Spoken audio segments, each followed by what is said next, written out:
नमस्कार, मैं डॉक्टर प्रियंका प्रीति। आप सभी लोगों को रक्षाबंधन के पावन पर्व की बहुत बहुत शुभकामनाएं। आज मैं आपके लिए शॉर्टकट इमोजी मैसेज नाम से एक व्यंग लेख लेके आई हूँ। तो सभी बहनें और भाई सचेत हो जाइए। अगर आपने इमोजी में मैसेज के द्वारा राखी भेजने की कोशिश की तो आपको गिफ्ट भी इमोजी के द्वारा ही मिलेगा। तो फिर शिकायत मत करना और सावधान हो जाइए। तो मेरा व्यंग लेख कुछ इस प्रकार से प्रारंभ होता है। भाई, शॉर्टकट का क्या समय आ गया है? समझ नहीं आता हम कितने और शॉर्ट होंगे। हमारी हाइट से लेकर परिवार तक, पढ़ाई से लेकर नौकरी तक, जीवन से लेकर मृत्यु तक, वैसे ही सब शॉर्ट होता चला जा रहा है। अरे क्या बात कर रहे हो? जानते हैं आप शुद्ध हिंदी को लाने में जिन महावीर प्रसाद द्विवेदी जी का महत्वपूर्ण स्थान है, अगर वे आज होते तो हिंदी क्या किसी भी भाषा का शुद्ध एवं परिष्कृत रूप लाने का प्रयास नहीं करते। हिंदी की तो वैसे ही बिंदी होती चली जा रही है। बताओ, हंसना तो अब हंसना हो गया है, बटना अब बंटना हो गया है। दीदी का दी, पापा का पा, दादी का दा, और तो और पूजा का भी पू हो गया है। अब बताइए तो सही, कोई कैसे पहचानेगा कि वह हंस रही है या हंस रही है? बंटवारा हो रहा है या बंटवारा हो रहा है? हंसी तो फंसी, वैसे ही हंसी तो फंसी हो गई है। और तो और गांधी जी का तो वैसे ही गंदी होता चला जा रहा है। जरा सोचिए कि हम कहाँ जा रहे हैं। चलो हिंदी को छोड़ भी देते हैं तो इंग्लिश के क्या हाल चाल है, कुछ समझ नहीं आता। सुना है वह भी तरक्की पर है। हिंदी को अंग्रेजी में लिखना कितना आसान होता चला जा रहा है कि आप बस टाइप कर दो आप क्या कहना चाह रहे हो। मजाल है कि सामने वाला समझ जाए, बस अंदाजा ही लगाता रह जाएगा कि मैसेज क्या है।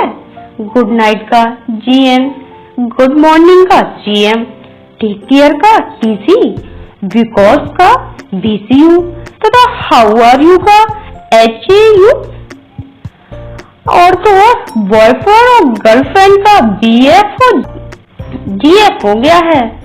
तब तो बात बिल्कुल सही है, लेकिन हिंदी के शब्दों को अंग्रेजी वर्णमाला में लिखने पर शब्दों को इतने शॉर्ट में लिखना कि हम जैसे लोग तो सामने वाले की बात का अंदाजा ही लगाते रहें क्या लिखा है।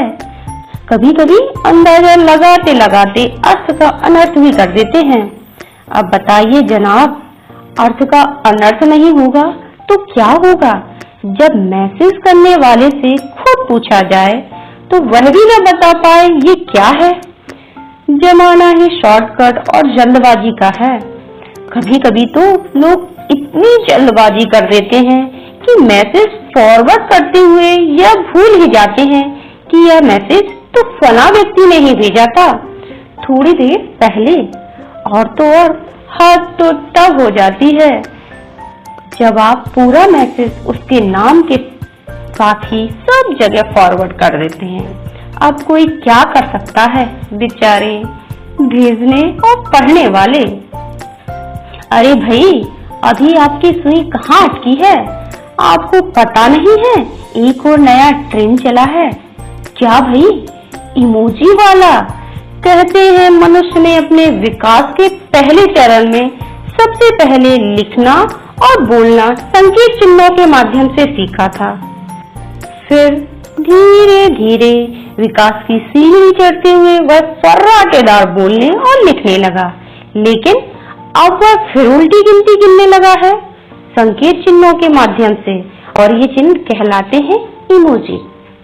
खुशी का इजहार करना हो तो पीले रंग की हंसने वाली इमोजी, अपनी हंसी बतानी हो तो पीले रंग में ही दांत निकालने वाली इमोजी, और तो और किसी को प्रपोज करना है ना तो लाल रंग की दिल वाली इमोजी, रोने के लिए आंसू निकालने वाली इमोजी, बधाई देना है तो ताली बजाने वाली या फूलों के गुच्छे वाली इमोजी, ये तो आपके ऊपर डिपेंड करता है कि आप उसका तालियों से स्वागत करना चाहते हैं या फूलों का गुच्छा भी देना चाहते हैं।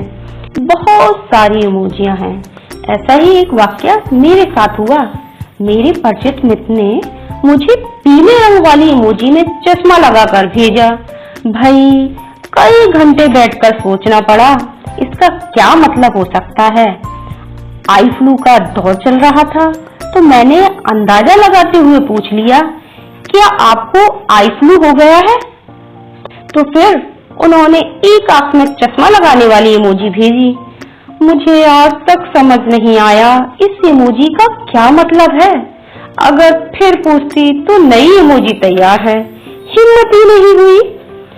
ऐसी बहुत सारी इमोजियां हैं जिनका प्रयोग मनुष्य अपनी अपनी रुचि और स्वभाव के अनुसार करता है। अब क्या करें, सब राम भरोसे है। अगर आप इन संकेत चिन्हों को समझ लेते हैं तो बढ़िया है, और नहीं समझ पाते तो चुप रहिए। गलत संकेत चिन्ह भेजने का कष्ट नहीं कीजिए, नहीं तो दांव उल्टा भी पड़ सकता है और लेने के देने भी पड़ सकते हैं। मेरी तो ईश्वर से बस यही प्रार्थना है, काश कोई ऐसी इमोजी आ जाए खाना खिलाने और बनाने की कि भेजते ही सामने वाले का पेट भर जाए। तो जरा ठहर कर सोचिए, दुनिया भर की बीबियां कितनी खुश हो जाएंगी। खुशी के साथ साथ राशन, पानी, गैस सिलेंडर के दाम कितने भी अप डाउन हो, क्या फर्क पड़ता है। अरे इमोजी है ना। मनुष्य अपने नेचर के अनुसार इमोजियों का यूज करता है, और हद तो तब हो जाती है जब किसी को प्रमोट करते समय मैसेज पर आप ठेंगा दिखाने वाली इमोजी भेजते हैं। पता ही नहीं चलता सामने वाला आपको चढ़ा रहा है या आपको प्रमोट कर रहा है। भाई, हम जब छोटे थे तब हम पर तो बस यही गुजरी है। जब जब किसी को हमने अपना अंगूठा दिखाया है तो पकड़ में आते ही या तो हमारी लुटाई लगी है या लड़ाई हुई है। अक्सर अपने दोस्तों को खेल में हराने पर या चढ़ाने के लिए ही हम ठेंगा वाली वास्तविक इमोजी का प्रयोग करते आए हैं। लेकिन समय के साथ साथ हमें समझ में आ गया है कि अब इसका मतलब बदल चुका है। अब तो आप भी निसंकोच होकर अपना ठेंगा दिखाइए, आपको कोई कुछ कहने वाला नहीं। मेरी राय पक्की मानिए। जी धन्यवाद।